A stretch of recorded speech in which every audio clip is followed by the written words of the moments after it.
Assalamualaikum warahmatullahi wabarakatuh. Balik lagi Waalaikumsalam. bareng kita, Papa, Kumi, dan Kak Wirda di nikmatnya sedekah. Insya Allah banyak berkah. berkah. Bareng tamu juga. Iya. Udah ada tamunya di sini. Iya, tapi Pak sebelumnya aku juga mau kasih opening nih buat Hmm. pemirsa yang ada di rumah. Karena episode kali ini mungkin dialamin juga sama pemirsa yang lagi nonton. Yaitu berjuang dari penyakit. Ya, Allah. gimana sih supaya bisa survive melawan penyakitnya. Apalagi kan kita sakit gigi aja tuh rasanya gimana gitu.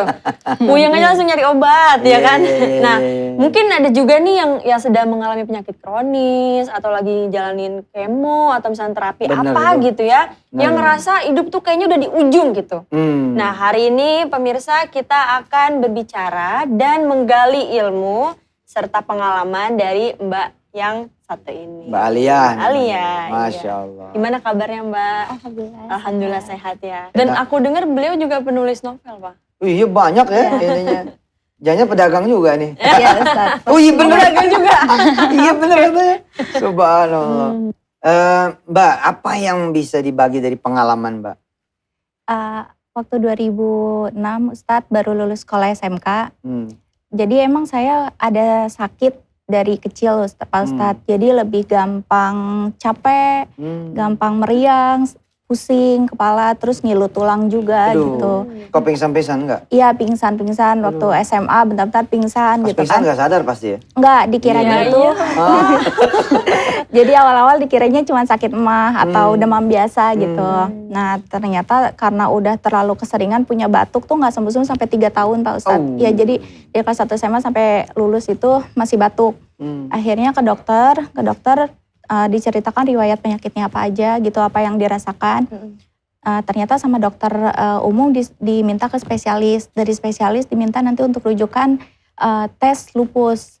Jadi waktu 2006 itu lupus tuh penyakit yang masih baru banget gitu Pak Ustadz. Penyakit tentang autoimun. Jadi kita kan punya sel imun itu harusnya menahan menjadi kekebalan tubuh. Nah waktu 2006 karena emang penyakit lupus itu baru gitu Pak Ustadz. Waktu dikatakan Mbak diagnosanya lupus untuk tes, karena kan lupus tes DNA, tes RNA gitu Pak Ustadz. Harus tes lagi, bingung tuh lupus itu apa gitu. Bener nyangkanya tuh kayak komik gitu ya, atau film gitu kan. Ternyata searching lagi juga di internet, autoimun, ya salah satu penyakit autoimun gitu. Nah ketika survive dengan sedekah tuh gimana ceritanya? Ya Karena jadi ini pemirsa kan seperti yang Kak Wirda bilang kan banyak yang kena penyakit gitu kan. Tapi juga banyak yang keajaiban tuh luar biasa. Pernah ada orang yang kemudian sakit cancer, tapi begitu dia sedekah ngangkat satu anak yang diculik. Jadi ada satu anak diculik, kemudian dia bayarin ke penculiknya itu. Udah kayak sinetron tuh ceritanya, berburu anak yang diculik ini. Dan sampailah ke tangan orang yang megang anak itu terakhir, minta sekian rupiah gitu. Terus dibayarin sama orang ini. Subhanallah itu. Itu dia pernah koma 6 jam. Nah ternyata selama koma 6 jam itu pemirsa, itu kansernya hilang. Masya Allah. Nah jangan-jangan cerita Mbak ini, cerita Ustazah ini bakal begitu nih kelihatannya. Coba gimana? Iya Ustadz. Terus dari situ setelah tes itu sama Abah dimasukin ke pesantren. Jadi pesantren dulu, terus di pesantren tulis novel. Nulis novel, setelah keluar dari pesantren itu kan sempat pesantren 3 bulan. Terus nulis novelnya terbit, dapat royalti 18 juta tahun 2007. Waduh, 2007 18 juta. Ustadz. Termasuk bestseller waktu itu novelnya, alhamdulillah. Terus, nah royaltinya itu Apa judulnya? The Power of First Love. The Kekuatan Power Cinta of First Pertama. Love. Wih. Terus masuk pesantren lagi, nyantri lagi di Cianjur. Nyantri di Cianjur uang yang 18 juta itu kan masih ada. Nah karena ngelihat anak-anak itu rata-rata ekonominya menengah ke bawah. Hebat loh, masih jadi santri ya. Udah bikin novel ya. Udah Dan bikin novel dan udah menghasilkan. Lanjut Mbak. Ya jadi karena melihat anak-anak itu rata-rata ibunya pergi TKW ke Timur Tengah. Terus ayahnya ada yang jadi buruh, mereka kan jadinya ada yang gak sekolah gitu. Nah akhirnya anak-anak dikumpulkan. Dari uang yang 18 juta itu untuk modal pelatihan ngasih sedekah ilmu sama anak-anak itu. Sedekah ilmu. Itu waktu jadi santri. Iya, masih santri juga. Itu kelas berapa, Mbak? Oh, Itu lulus SMA. Oh, Jadi Sedekah pesantren. ilmu tuh kayak gimana contohnya? sedekah ilmu itu ngajarin orang, bikin novel, bikin apa lagi? Iya, Mungkin pelatihan. Waktu itu membuat pelatihan menulis, Nah. pelatihan memasak, pelatihan bahasa Inggris, pelatihan salon, Pak Nah. Ustadz, bikin snack-snack gitu. Jadi uang itu dipakai untuk modal alat-alat pelatihan. Terus anak-anak itu dikumpulkan. Jadi setiap sore setelah habis asar kumpul gitu di pesantren. tuh, Jadi kita sambil sedekah itu ngajarin. bisa apa aja. Nggak perlu harus selalu duit ya. Iya. Bisa juga uang gitu ya. Sama aja dong. Bisa tabungan. Maksudnya nanti uang itu dijelmakan jadi apa. Benar, Kan Ustadz. ketika ngajar pelatihan kan juga itu ada sedekah waktu gitu kan. Sedekah Iya. pengajaran gitu. Jadi Kak Kumi bisa sedekah ilmu gitu. Terus Iya. hubungannya dengan penyakit. Ya jadi uang itu kan habis tuh Pak Ustadz ya. Akhirnya mau kegiatan lagi, kontakin keluarga-keluarga yang pada punya bisnis gitu. Akhirnya tiap bulan dari keluarga itu sumbang ke tempatnya Alia gitu. Nah terus berlanjut tuh sampai sekitar 2011 kita punya butik. Keuntungan butik juga dialokasikan lagi untuk anak-anak gitu. Jadi kita punya beberapa program Pak Ustadz. Yang pertama program pelatihan. Iya. Yang kedua adalah program pembiayaan untuk santri-santri Nah yatim ini jadi piatu. inspirasi pemirsa gitu ya. Jadi sebenarnya secara otomatis juga, secara psikologi ya. Ketika yang sakit mikirin yang lain, kan dia jadi nggak mikirin penyakitnya. Iya benar-benar.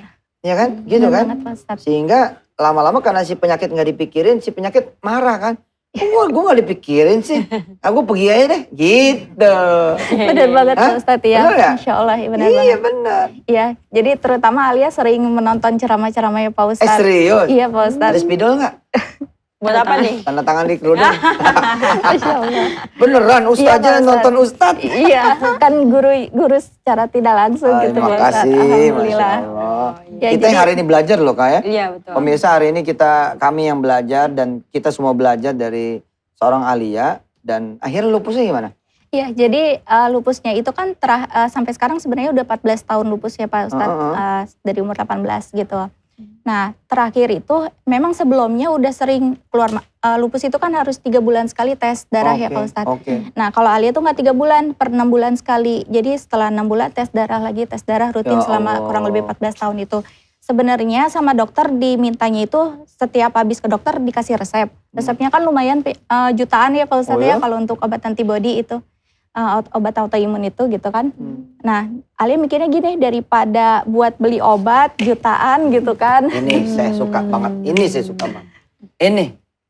Daripada buat beli obat, Ya, mendingan jutaan mendingan dibagikan aja gitu. mendingan untuk dibagiin aja. anak-anak yatim. Oh, Untuk subhanallah. sekolah. Ayo pemirsa tuh, sempatan lah buat yang mau sedekah nih. Ya enggak?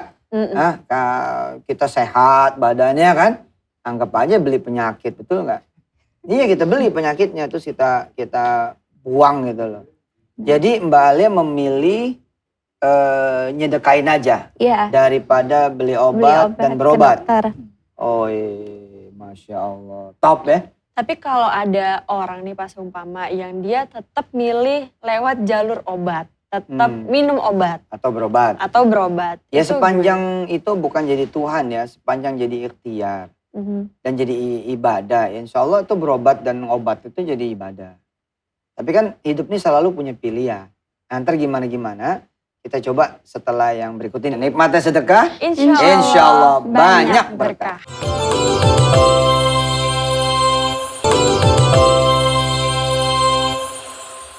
Ya pemirsa masih bersama kami di Nikmatnya Sedekah. Insya Insya Allah Allah banyak berkah. Banyak berkah. Pak aku mau nanya, Siap. kan mungkin sebagian yang nonton masih belum tahu tuh penyakit lupus itu apa sih? Jangan sebagian yang nonton.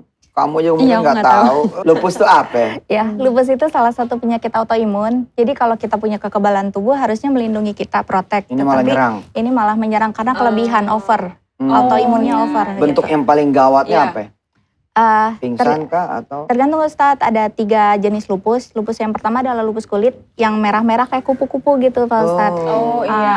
Suka lihat tuh. Ya, Dua. lupus yang kedua itu lupus karena obat. Biasanya kita kalau minum obat ada efek jadi autoimun gitu, tapi itu bisa sembuh. Tapi dalam jangka waktu yang agak panjang. Yang ketiga. Ya, yang ketiga adalah lupus otot. Kalau Alia termasuk lupus otot. Jadi Lupus otot gimana tuh? kalau lupus otot itu ngilu Aduh. tulang. Jadi ngilu tulang tuh kayak rematik yang udah akut banget. kebayang. Cuman itu Aduh. setiap hari, setiap detik waktu yang berlalu itu ngilu. Aduh, kita sih pengennya sehat, banyak duit, ya nggak? Amin. Hah? Bisa pergi umroh bolak-balik. Allah Akbar. Ya,